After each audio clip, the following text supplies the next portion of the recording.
statement or affidavit na ginawa sa loob ng bilangguan at isinasangkot ng isang mataas na opisyal ng gobyerno.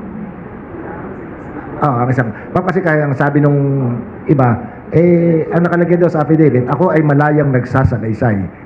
Pwede bang magbigay ng malayang salaysay ang isang nakabilanggong tao? Diretso ko na, tinutukoy ko po yung Madriaga. Okay. Depende po yan sa circumstances. Anong ginagawa niya yan ay nag-a-assist yung kanyang abogado, nandyan siya, malaya niyang sinasabi yan, walang nag-i-impluensya sa kanya. Tapos yun na nga, mukha namang notarize yung affidavit. Tungkol po dyan, meron po akong sasabihin sa inyo. So nabasa ko na rin po yung affidavit na yan. That was notarized in November 29. Nakatanggap po ako ng sulat galing kay Mr. Madriaga. It was a letter, a handwritten letter, dated November 17. Nagpapatulong po siya sa kanyang mga kaso.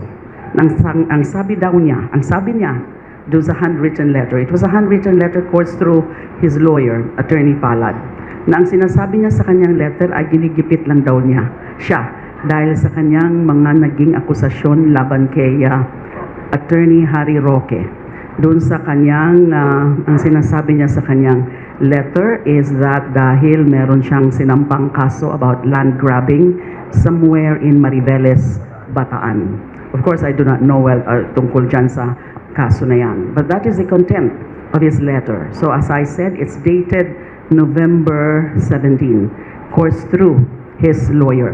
And then, nung nagkaroon nga ng affidavit, which was notarized November 29, I received that copy of the affidavit. At syempre nakita ko, napakasensitibo, napakabigat ng kanyang mga akusasyon laban, hindi lang laban sa VP, kay VP Sara, kundi meron din siyang mga sinasabi tungkol sa dating Pangulo. Meron siyang mga nabanggit na mga personalidad.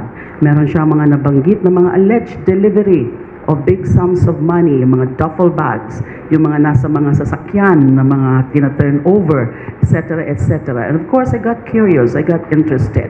So I decided to see him last December 8, daytime, 11 o'clock in the morning, there at the BJMP. So in the presence of his lawyer, Attorney Palad, I interviewed him, I asked questions, searching questions. I played devil's advocate doon sa kanyang mga aligasyon, sa kanyang affidavit. So inisa-isa ko po yun, yung kanyang mga aligasyon. Although sinasabi niya na meron pa daw po siyang mga iba pang mga alam na isusunod niya in another affidavit. And then, syempre, kasi ako po bilang abogada and bilang dating Justice Secretary, sanay naman po ako na nag-handle ng mga ganitong bagay. Pero dahil nga po mga seryoso ang mga akusasyon, kailangan pong sinusuri ito ng maigi. Kailangan nagiging maingat, lalo na nga po na meron akong sariling personal na experience na yung mga nag-akusa sa akin ay mga laway lang. And then therefore I asked him, meron ka ba na katunayan, mga ebidensya na magsusuporta dito sa mga alegasyon na may tumawag sa iyo, maski mismo nga si dating Pangulo tumatawag sa iyo, maski si VP Sara tumatawag sa iyo, itong Colonel Nolasco tumatawag sa iyo na instruction, ito, i-deliver mo ito, etc., etc. Ang sabi niya, meron daw siya na ebidensya.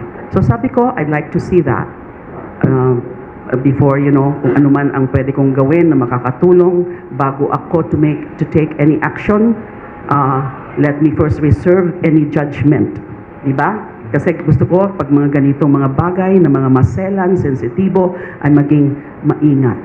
So yun po ang sitwasyon. I stayed there, I think, if I'm not mistaken, for a little over 2 hours. It started my interview of him, na meron namang bantay doon, na guard from sa BJMP. There's a CCTV there. About a little more than 2 hours, 11 o'clock, and then umalis kami doon past 1 o'clock. So once, that's December 8, that's holiday. And then naglabasan na itong mga to. Marami na akong mga nakita sa news and then sa social media na mga posts about this. But what is clear, based on yung ano rin sa akin, information na galing sa lawyer, is that this was really notarized. The affidavit was notarized on that day, November 29, na meron naman talagang proof na pumunta doon yung yung notary public, and then the lawyer ay nakausap niya several times, pumupunta siya doon in terms of doing and completing and finalizing the affidavit. So it's a notarized, duly sworn affidavit. So magiging kulang na lang ay yung i-affirm niya in a proper forum. At ang gusto ko ring sabihin dito, since seryoso itong mga allegation na ito, then this is worth looking into, for example, by the Office of the Ombudsman. Lalo na meron din atang nabanggit dyan, if I'm not mistaken. In fact, I have a copy now of that affidavit about confidential funds then, etc. Meron pa nga mga delivery naman nandyan yung mga need DepEd something or what. So, kailangan din po itong imbestigahan kasi napakaseryoso ng mga allegation. But as I said, I'm reserving my judgment on whether, kasi ang ano dito again is about the credibility. Credibility on the person and the credibility of the story. Now, ang ano dito is there may be issues on the credibility of the person, but what about the story?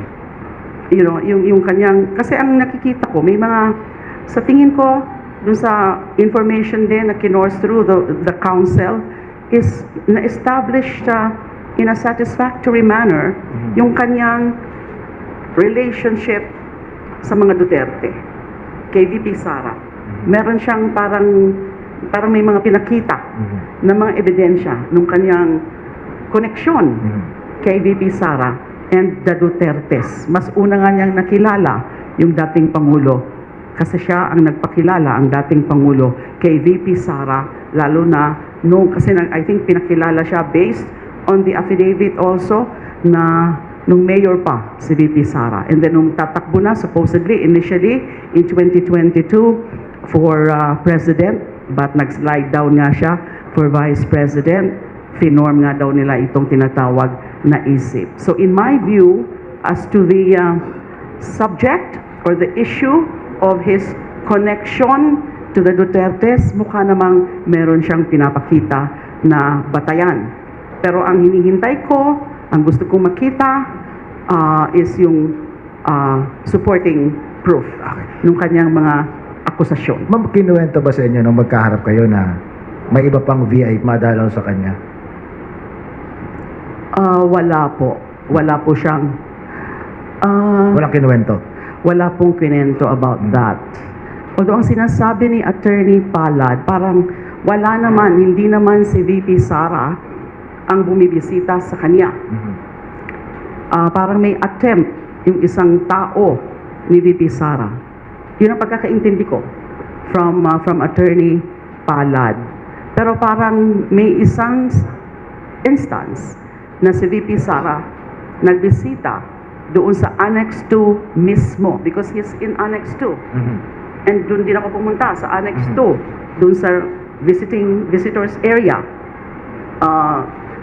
So, I don't know, may isang activity na pumunta siya na pinagkakatakahan nga daw bakit of all the buildings, annexes in the BJMP facility in Bicutan, bakit doon lang daw sa Annex 2 pumunta si VP Sara. And sa pagkaka-recall ko lang nung nabanggit ni Attorney Palad is that merong attempt na may isang tao once or twice na gusto siyang i-access pero parang tinanggihan ni Mr.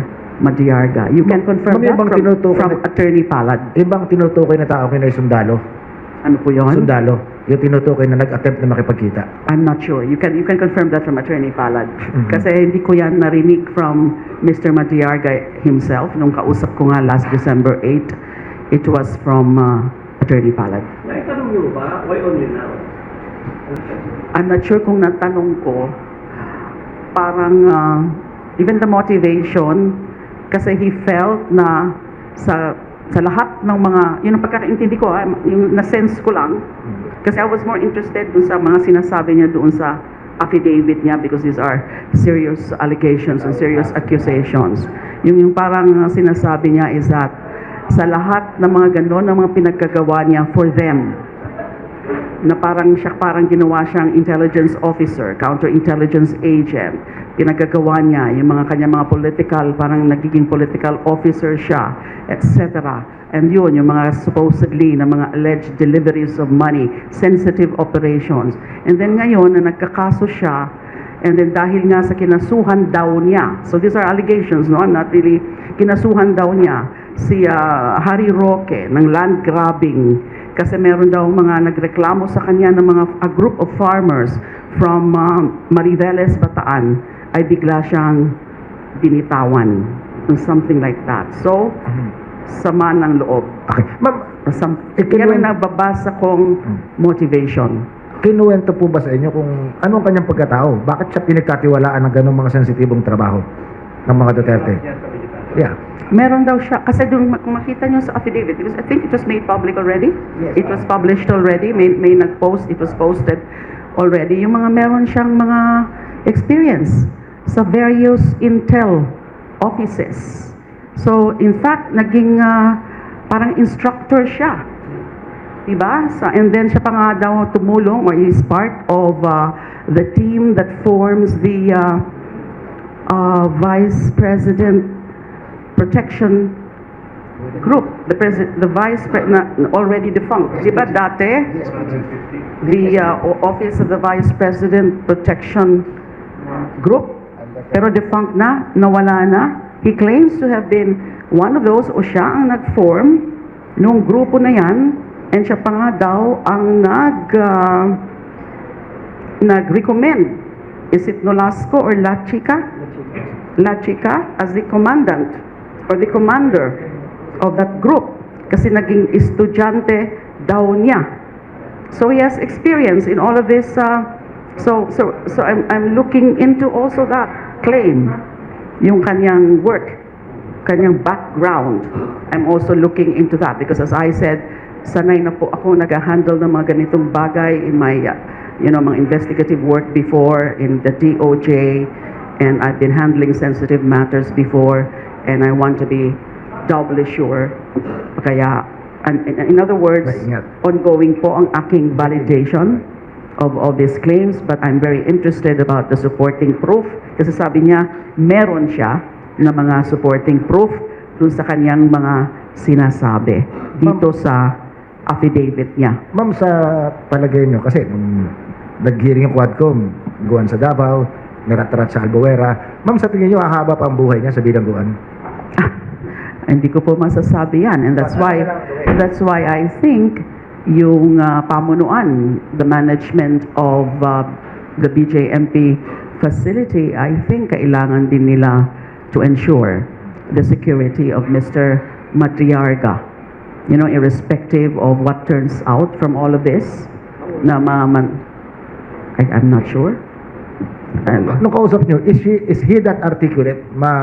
Kasi magaling kayo sa interview, sa ganyan, sa vetting, verbally. Tingin nyo ba, may kakayahan siyang gawin yung mga bagay na ikinukwento niya? I wish to withhold my opinion, my judgment on that. But he seems to know a lot of things. He articulate. Kasi siya law graduate from San Sebastian, the same school kung saan nag-graduate si VP Sara. Although sabi niya, mas una siya kaysa kay VP Sara.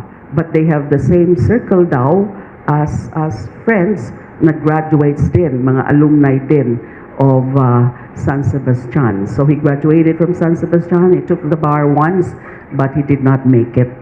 At gusto nga daw niyang mag-bar uli. Kaya lang, ayun na nga, nakakulong siya.